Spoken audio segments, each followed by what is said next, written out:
Hi ചേട്ടാ, happy Onam. ഓണമായിട്ട് എന്തൊക്കെയാണ് ചേട്ടാ വിശേഷങ്ങൾ? ഓണമായിട്ട് നല്ല കാര്യങ്ങൾ സംഭവിക്കുന്നു. നാട്ടിലും വീട്ടിലും എല്ലാവർക്കും സുഖം, സന്തോഷം. ആൻമരിയ സക്സസ് ആയിട്ട് ഓടുന്നു, അത് വലിയൊരു സന്തോഷമല്ലേ? അതെ, എല്ലാത്തിനേക്കാളും സന്തോഷം. ആൻമരിയ പിന്നെ റിലീസ് കഴിഞ്ഞ് ഇപ്പം ഈ ഓണമായിട്ടും തിയേറ്ററുകളിൽ ഇപ്പോഴും ആളുകൾ പോയി കാണുന്നു. ആളുകൾ 1-2 പ്രാവശ്യം കാണുന്നു, ചിരിക്കുന്നു, സന്തോഷിക്കുന്നു, എല്ലാ ഇമോഷൻസിലൂടെയും ട്രാവൽ ചെയ്യുന്നു. ഈ ഓണം വളരെ സ്പെഷ്യലാണ്. It's very close to my heart. Poompatta Gireesh എന്ന് പറഞ്ഞ ക്യാരക്ടറിനെ കുറിച്ചിട്ട് ഭയങ്കര എല്ലാവരും നെഞ്ചിലേറ്റിയ ഒരു ക്യാരക്ടറാണ് ഇപ്പോൾ. പൂമ്പാറ്റ ഗിരീഷിനെ കുറിച്ച് എൻ്റെ അടുത്ത് മിഥുൻ കഥ പറഞ്ഞ സമയം മുതൽ അന്ന് മുതലേ എനിക്ക് ഭയങ്കര ക്യൂരിയസ് ആയിരുന്നു. ഞാൻ പറഞ്ഞു ഞാൻ ചെയ്യാമെന്ന് പറഞ്ഞു. കാരണം പൂമ്പാറ്റ ഗിരീഷും ഭയങ്കര ക്യൂട്ടാണ്.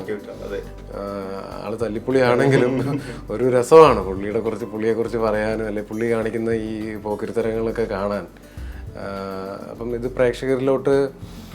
പ്രേക്ഷകർക്ക് ഇഷ്ടപ്പെടുന്ന ഒരു ക്യാരക്ടറായിരിക്കും എന്ന് നല്ല രീതിയിൽ അത് മനസ്സിലായിട്ടുണ്ടായിരുന്നു. അപ്പം അത് എന്താ പറയുക, ക്യാരി ചെയ്യാൻ പറ്റി.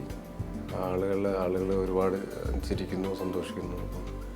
ആ ക്യാരക്ടറിനെ ഏറ്റെടുത്തതിൽ 2015 എനിക്ക് തോന്നുന്നു ഒക്ടോബറിലാണ് ലോഡ് ലിമിസ്റ്റൻ ഇറങ്ങുന്നത്. അതിനുശേഷം ഒരു 10 മാസത്തോളം വേറെ പടമൊന്നും ഞാൻ ആക്ച്വലി ചെയ്തില്ലായിരുന്നു. നമ്മളുടെ മനസ്സിന് ഇഷ്ടപ്പെടുന്ന കഥാപാത്രങ്ങൾ അല്ലെങ്കിൽ നമ്മൾക്ക് ചെയ്യാൻ പറ്റും, നമ്മൾക്കത് ക്യാരി ചെയ്യാൻ പറ്റും, നമ്മൾ ഇത് കൊണ്ടുവന്നാൽ നമുക്കൊരു ഇമ്പാക്റ്റ് ഉണ്ടാക്കാൻ പറ്റും, അല്ലെങ്കിൽ ആളുകളെ നമുക്ക് എൻ്റർടൈൻ ചെയ്യിക്കാൻ പറ്റും എന്ന് നമുക്ക് തോന്നുന്ന സംഭവങ്ങളൊന്നും എൻ്റെ അടുത്തോട്ട് വന്നിട്ടില്ല. അപ്പം പിന്നെ ഞാൻ പോയി അന്വേഷിച്ചപ്പോഴും എനിക്ക് അങ്ങനെയൊന്നും കിട്ടിയില്ല. ഒരു ദിവസം ഇതിനിങ്ങനെ പെട്ടെന്ന് ഇങ്ങനെ വിളിച്ചപ്പം ഞാൻ ഫ്ലാറ്റിലുണ്ടായിരുന്നു. അപ്പം വരാൻ പറഞ്ഞു. 5 മിനിറ്റ് കൊണ്ട് പുള്ളി ഒരു കഥ വളരെ മനോഹരമായിട്ട് പറഞ്ഞു. അപ്പോൾ കേട്ട് കഴിഞ്ഞപ്പോൾ തന്നെ ഞാൻ വീണു, ഇമ്പ്രസ്ഡായി. ഞാൻ പറഞ്ഞു മിഥുൻ നമ്മളിത് എപ്പോൾ ചെയ്യുന്നു? അപ്പോൾ പറഞ്ഞു ഇത് എഴുതാനുണ്ട്, ഇനി ഇപ്പോൾ 1 ലൈനായിട്ട് എഴുതും. അങ്ങനെ അവിടെ തുടങ്ങിയാണ് ആ സിനിമ.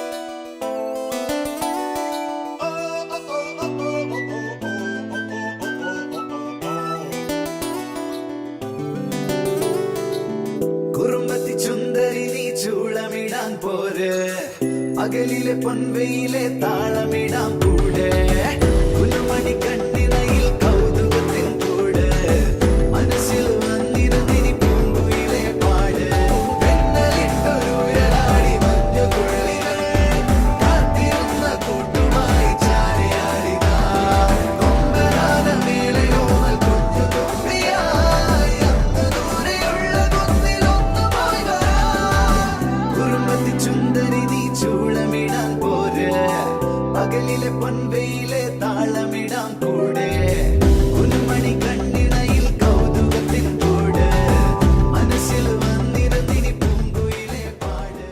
ഇപ്പം ഈ സിനിമയിൽ ഞാൻ കാണുമ്പോഴത്തേക്ക് ദുൽഖറുമായിട്ടുള്ളൊരു കോമ്പിനേഷൻ എന്ന് പറഞ്ഞാൽ സെക്കൻഡ് ഷോയിൽ കണ്ട നിങ്ങളുടെ ഫ്രണ്ട്ഷിപ്പ് ഇപ്പോഴും ഉണ്ട്. അതിനെക്കുറിച്ച് എന്ന് പറഞ്ഞാൽ ഓഫ് സ്ക്രീൻ ഫ്രണ്ട്ഷിപ്പിനെ കുറിച്ചും ഒരുപാട് ആളുകൾ ചോദിക്കുന്നുണ്ട് എപ്പോഴും ഇങ്ങനെ സുഹൃത്ത്. ഇപ്പം നമ്മൾ സിനിമയിലുള്ള 2 സുഹൃത്തുക്കൾ ആയതുകൊണ്ടായിരിക്കും ഇതിങ്ങനെ ചർച്ച ചെയ്യപ്പെടുന്നത്.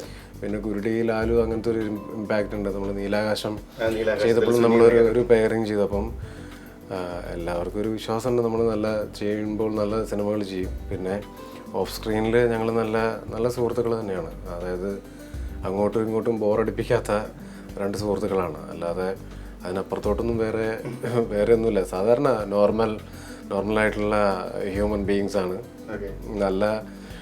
എനിക്ക് പുള്ളിയുടെ നന്മ ഇഷ്ടമാണ്. പുള്ളിക്ക് എൻ്റെ ഇഷ്ടമുള്ള എന്താണെന്ന് അറിയില്ല. പക്ഷെ എന്തായാലും ഞങ്ങൾ ഹാപ്പിയാണ്. ഓണം കുട്ടിക്കാലം അങ്ങനത്തെ ഓർമ്മകളൊക്കെ? കുട്ടിക്കാലത്ത് ഓണം കുട്ടികളുടെ കൂടെ തന്നെ അത്തപ്പൂക്കിടായിരുന്നു. പൂക്കളൊക്കെ ഇടും. ഏറ്റവും ഇൻട്രസ്റ്റിംഗ് എന്ന് പറഞ്ഞാൽ നമ്മുടെ ഓണത്തിൻ്റെ പരീക്ഷ കഴിഞ്ഞിട്ട് വരുന്ന ലാസ്റ്റ് ഡേ എക്സാം എഴുതിയിട്ട്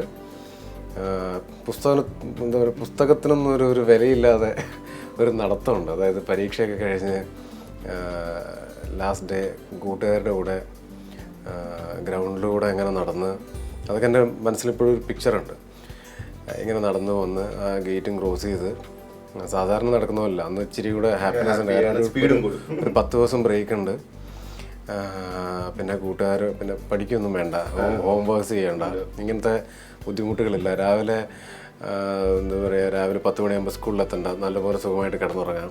പഠിക്കാൻ മടിയാനായിരുന്നു? മടിയൊന്നുമല്ല, പഠിക്കുകയൊക്കെ ചെയ്യായിരുന്നു. പക്ഷേ ഈ പറഞ്ഞ പഠിക്കാനുള്ളൊരു മടിയുണ്ട്, അല്ലാതെ വലിയ പ്രശ്നങ്ങളൊന്നും ഇല്ലായിരുന്നു. അപ്പം ഓണത്തിന് ഇതേപോലെ കുട്ടികളൊക്കെ ആയിട്ട് കൂടി വീട്ടിൻ്റെ അടുത്തൊക്കെ കുറേ കൂട്ടുകാരുണ്ടായിരുന്നു. അപ്പോൾ അവരൊക്കെ ആയിട്ട് പൂക്കളൊക്കെ പറിക്കാൻ പോകും. ഇതിപ്പം സ്കൂള് അടയ്ക്കുന്ന അന്ന് തന്നെ വൈകുന്നേരം വന്നിട്ട് നേരെ പൂക്കളൊക്കെ ആയിട്ട് 10 ദിവസത്തെ വിടും. ഞാനല്ല ഇടാ, ഞാൻ കുറേശ്ശെ എൻ്റെ കൈകളൊക്കെ ഉണ്ട്. വീട്ടിൽ അമ്മയുണ്ട്, ചേച്ചിയുണ്ട്. അപ്പോൾ അവരൊക്കെ ഇതൊക്കെ ചെയ്യും. നമ്മൾ പൂക്കളൊക്കെ പോയി നമ്മൾ ആ ഒരു കുട്ടികളുമായിട്ടുള്ള ഒരു പൂക്കൾ പറിക്കാൻ പോകുന്നതിൻ്റെ ഒക്കെ ഒരു സുഖം അതിപ്പോഴാണ് ആലോചിക്കുമ്പോഴാണ് കിട്ടുന്നത്. അപ്പം അന്ന് അങ്ങനെ ചെയ്തത് എന്തായാലും നന്നായി, ഇല്ലെങ്കിൽ ഇങ്ങനെയുള്ള ഓർമ്മകളൊന്നും ഉണ്ടാവില്ലായിരുന്നു. പിന്നെ വലിയ ഡീപ്പായിട്ടുള്ളൊരു ഓണം എനിക്കില്ല, ഇങ്ങനെയുള്ള ചെറിയ ചെറിയ ഓണങ്ങളൊക്കെയാണ്.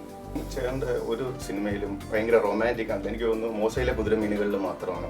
അപ്പോൾ അത് ഭയങ്കര വൈറലാവുന്നുണ്ട്. ചേട്ടൻ ചെയ്ത ആ സീനുകളൊക്കെ വാട്സപ്പിലൊക്കെ ഓരോരുത്തർ ഫേസ്ബുക്കിലൊക്കെ ഷെയർ ചെയ്യുന്നത്. വേറെ സിനിമയിലൊന്നും റൊമാൻറ്റിക് ആയിട്ട് കണ്ടിട്ടില്ല. അതൊന്നും എന്താണ് കാര്യം? റൊമാൻറ്റിക് ഹീറോ ആവാൻ താല്പര്യം ഇല്ലാത്തതുകൊണ്ടാണ്? ഇതിപ്പോൾ എന്താ കാര്യം എന്ന് വെച്ച് കഴിഞ്ഞാൽ ഞാനിപ്പോൾ എന്താ പറയുക, അപ്പോൾ അതേപോലെ ഇപ്പോൾ എന്തിനാ റൊമാൻറ്റിക് ആയതെന്ന് ചോദിക്കുന്ന പോലെയാണ് ഇതിപ്പോൾ എന്താ കാര്യം ചോദിക്കുന്ന പോലെ.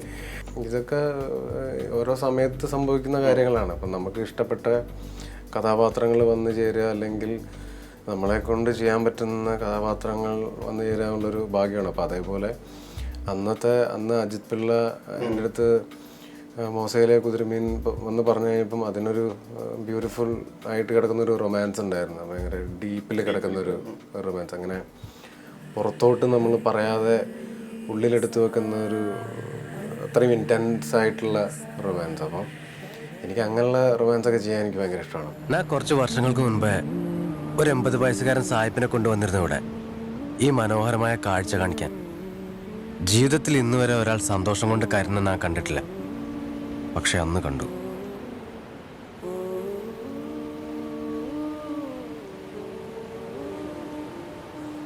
ഭാര്യ മരിക്കുന്നതിന് മുൻപ് ഇവിടെ വരാൻ പറ്റില്ലല്ലോ എന്നുള്ള വിഷമായിരുന്നു അയാൾക്ക്.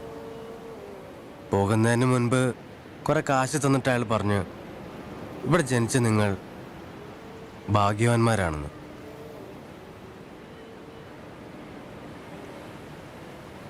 ഉള്ള എന്നെ തോന്നുന്നു ഭാഗ്യമുള്ളവരാ. അന്ന് അയാൾ അങ്ങനെ പറഞ്ഞപ്പോൾ നാക്ക് തോന്നി നമ്മുടെ കഷ്ടപ്പാടുകളൊന്നും മനസ്സിലാക്കാതെ പറയാണെന്ന്. പക്ഷെ സത്യമാണ്, ഞാൻ ഭാഗ്യവാനാണ് ഈ സുന്ദരമായ ദ്വീപിൽ ജനിച്ചതിൽ, ഈ സുന്ദരമായ നിമിഷം അനുഭവിക്കുന്നതിൽ.